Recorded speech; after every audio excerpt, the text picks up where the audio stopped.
Welcome one and all. Previously we have discussed the defense expenditure of Indian government, which has changed post Operation Sindoor. Now we are going to discuss exclusively about the Indian defense export and how India is going to become a defense superpower in the prospective future. Okay, so this report is entirely based on SIPRI, Stockholm International Peace Research Institute, and also the changing policies which have been contrived and devised by Indian government. See, of course, the SIPRI report has given us the top 10 largest military spenders. Initially it is USA, of course, 997 billion they are spending to develop their defense arms and ammunition and fortify their defense structure. And second it is China, $314 billion, and third it is Russia, and fourth it is Germany, and ultimately fifth we are at the fifth position, and our defense expenditure, which you all know, it's around $86.1 billion, and due to a recent spur or a change in defense expenditure, it has again increased to certain thousand, like 50,000 crore. There has been an impetus or a physical boost that was provided, and followed by India we have England, Saudi Arabia, and Ukraine, and France, and also Japan. Okay, so remember gentlemen, India is almost spending around 1.9% of its GDP. India has now surpassed to become the fourth largest economy. It accounts around $4.19 trillion economy, and that is what has skyrocketed its defense expenditure, and also the conditions and also those provoking things that is done by our disgruntled neighbor. And of course, what is the intent? Why do the exporters or the potential trading partners or the countries who are in good terms with us want to import the goods from India? So because India is one country which is self-reliant, and it is also contriving and devising a strategy to increase the exports. Of course, India is having a significant transportation. So once we were import dependent, now we are in terms of increasing our self-sufficiency, and so the intent is to manufacture more, and export oriented approach is introduced, and manufacturing is also followed in that way, and government reforms and private sector growth, so which talks about our PPP, public private partnership, which reflects a strong and resonates a strong market economy.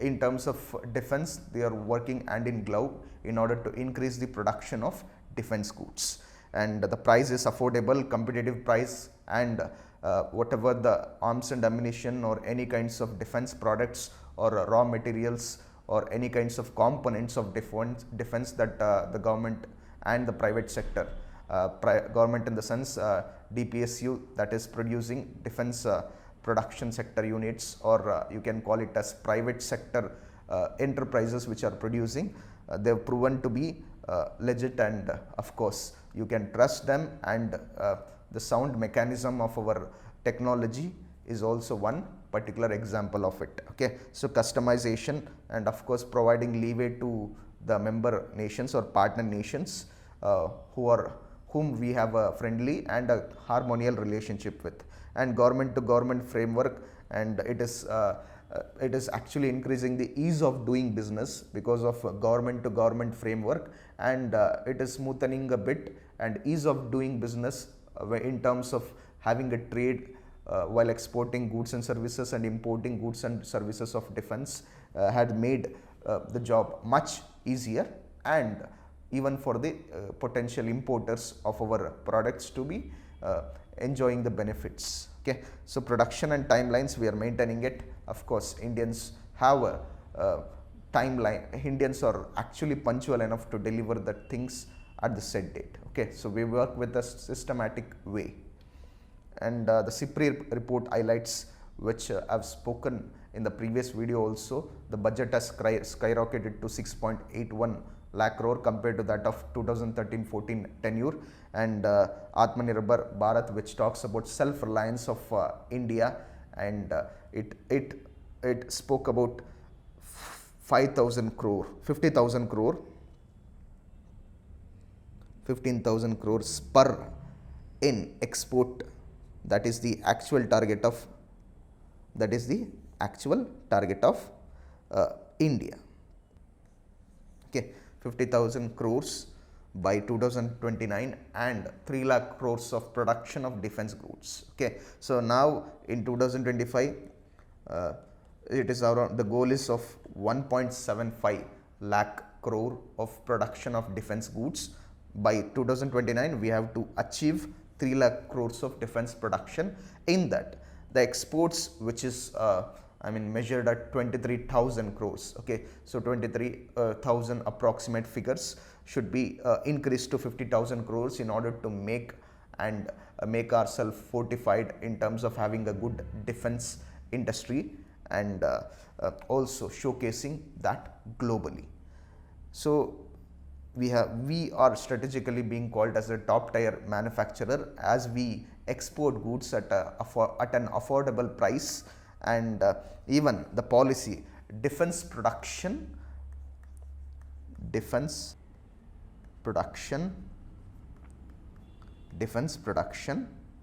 and export promotion policy of 2020 and Atmanirbhar Bharat or Make in India policy, they both have consolidately said that we are going to achieve this important target within the said timeline. Okay, so of course the surge in exports which we have referred, most of the export goods that are most of the defense goods that are manufactured by India is of private sector actually manufacture, and they export around 15,233 crores, and defense production sector units, that is of government, they actually manufacture 8,389 crores. And India somehow has managed to chip in top 25 exporters, global exporters of defense goods, and within the said timeline it is around 2029. So we are expected to actually get into top 10 exporters of defense goods. Okay, so the exports have skyrocketed, or let's say there is having a surge of 12.4%, and this is unprecedented scenario. So we are becoming a good country in terms of exporting defense goods and having the ease of doing business with other importers of our goods. Okay, so mostly we export for 100 plus countries. The major countries we export for is USA, France and Armenia. The growth trajectory is around 18% of compound average growth rate, which talks about the annual average growth rate.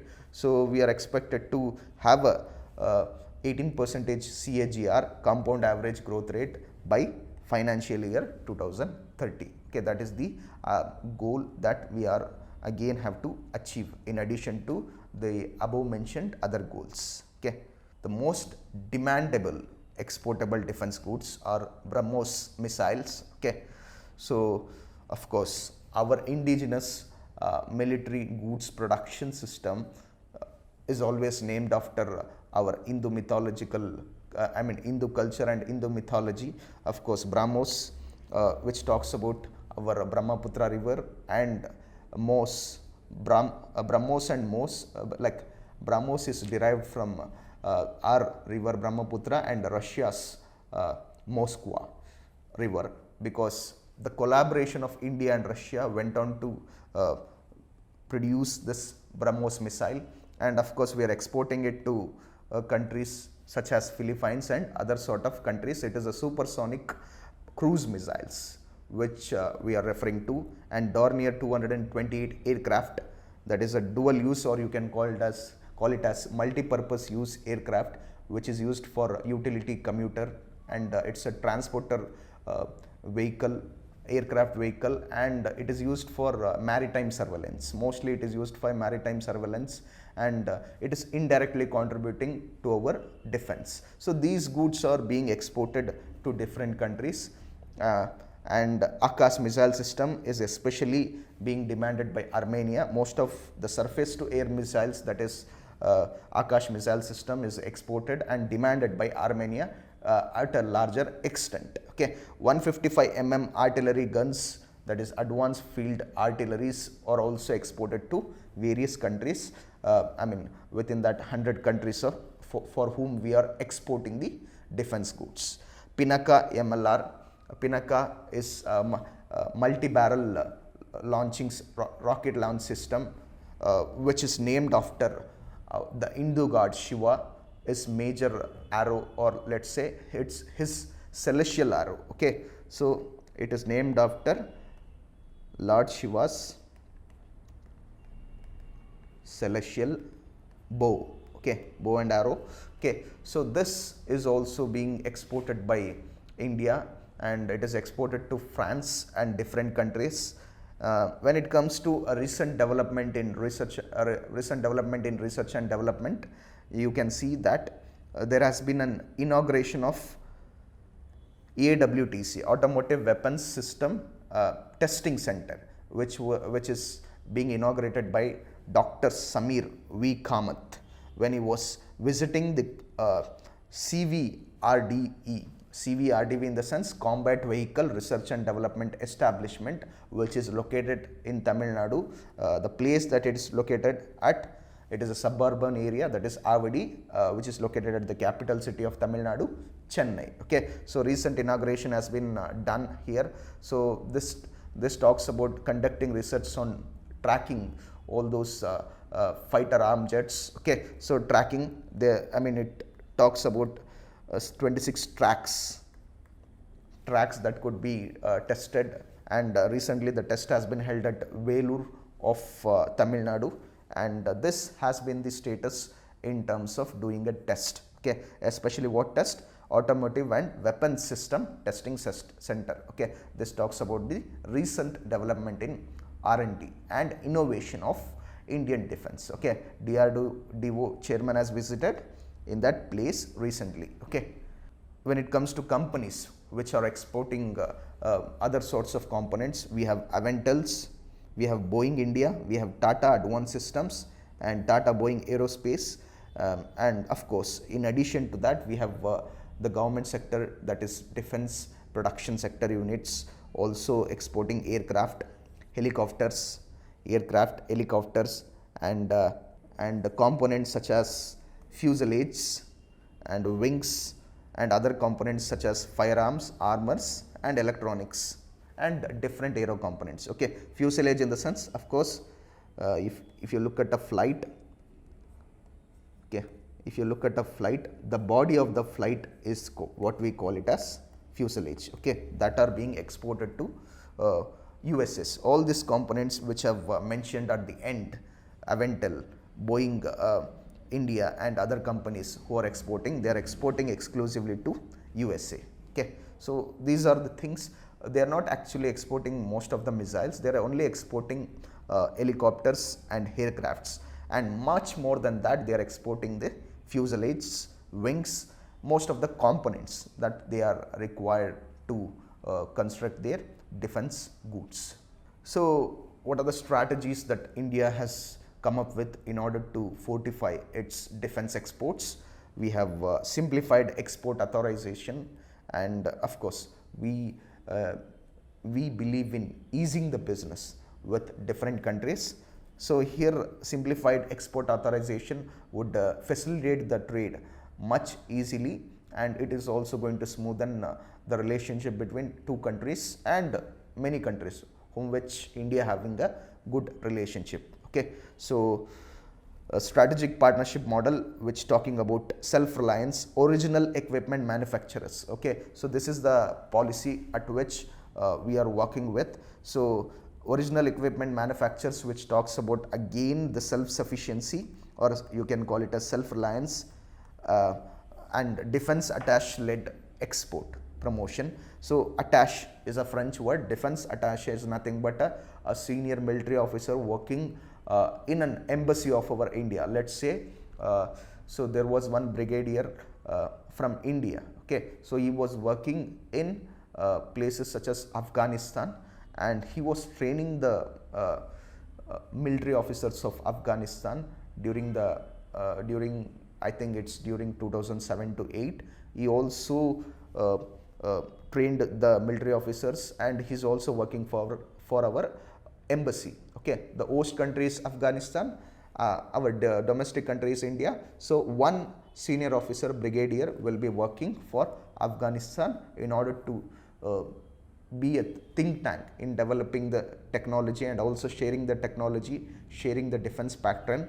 Because one guy, if he's supervising the development of another country where we have a cordial relationship, it also leads to sharing of technology, sharing of capital movements, and also different kinds of knowledge that are being shared and peace that are being maintained and improving alongside with the strong country. Okay, if India is having a strong defense country, so he can also train the other countries like Afghanistan or some other countries. So there is a sharing of technologies and knowledge. Okay, defense attaches in the sense one officer will be working in a different country, that is under a embassy. Okay, Indian embassy, under an embassy, our senior officer will be working under Indian embassy which is located in Afghanistan, and he'll be sharing the training and he'll be developing with his cognitive skills which he has acquired over the period of time. Okay, so their soldiers also. And IDEX, so when it comes to research and development, you have a platform that is called Innovations for Defense Excellence. That is a platform which supports and encourages more startups. Here there has been 250 plus startups which are mastering in AI and drones and defense tech in order to produce defense goods, and you can show your innovation and you can contrive a strategy in order to increase the production. Okay, the specialization of production is the need of the hour, because privatization, private sectors, okay, especially focus on specialized techniques of production. Now AI is booming humongously, so since that is happening, private sector's participation is quintessential for the development of a country in terms of production of export goods. Okay, so of course the major companies that are exporting a lot here is one on the spectrum of government or from government sector units. You have defense public sector units such as Hindustan Aeronautics Limited, and BEL, okay, Bharat Electronics Limited, and you have BML, Bharat Earth Movers Limited, who are exporting more defense goods and raw materials as well as components to different countries. That includes 100 countries whom we are exporting to. And you have private sector units, the L&T, Bharat Forge, Tata Advanced System. They are actually exporting all the defense goods, including the vehicles which they require for warfares. Okay, so collaboration with government and private sector ultimately leads to innovation, scale, and speed. Okay, so that will robust the entire defense system. Okay, here's the bottom line. So all this evidence and SIPR report, okay, Stockholm report proves that and solidifies that we are going to be a prospective defense power in the coming future. Okay, there's no way that it is inevitable for the enemies or any kinds of external threats to stop us in terms of defense production. We are definitely going to be a superpower, and we are going to, or India is going to poised to lead globally in defense, manufacturing, and exports. Okay, so what is the thing that India has to follow? It has to follow strong domestic capability, use its human resource, capital resource, technological resource, and also share technology from it. Also has to have gain technologies from different kinds of developed economies such as Russia or America in order to maintain the capability of the domestic people. Okay, so we have to convert our human resource to human capital in order to maintain strong domestic capability plus global demand. We have to right away create a demand. We have to create this effective demand in such a way that they should actually be demanding our defense goods. Okay, strong domestic capability plus global demand will ultimately lead to our sustainable growth. Okay, ultimately leading to sustainable growth. Of course, increase in exports will also contribute to the balance of payments, which talks about our economic transaction with the rest of the world. Okay, so all those things, and consistency is the key here. So that means continued policy support and innovation are key factors for our country to achieve this feat. Okay, so this is a gettable feat, this is an achievable feat if all the things, all the departments in our defense mechanism or the production sector work hand in glove in order to achieve this gettable dream. We will again restore our defense mechanism. Once we were strong in economical aspects back then, back then when we were called as greatest superpowers, now we have to reinstate India to become a superpower. Not talking about the military, India's military. Once when we were culturally rich back then, at that point of time we were also being lauded for our defense. Now we have to fortify ourselves and make sure that we are going to reinstate India, or let's say rebuild India to become the greatest ever defense power. Even though now we have a fortified defense system, but with technology, with ample amount of time, with ample amount of institutions, private and also public sector working, and also shared technology from different developed economies will ultimately make us achieve this goal. Ultimately, India will be one of the greatest superpower by 2029 in defense. It will export more, it will achieve its goal much earlier than we have prospected, and also it will also be a technologically superior country in terms of defense and also science. Okay, so that's all we got, and keep in touch with our channel. Please like, share and subscribe. Thank you.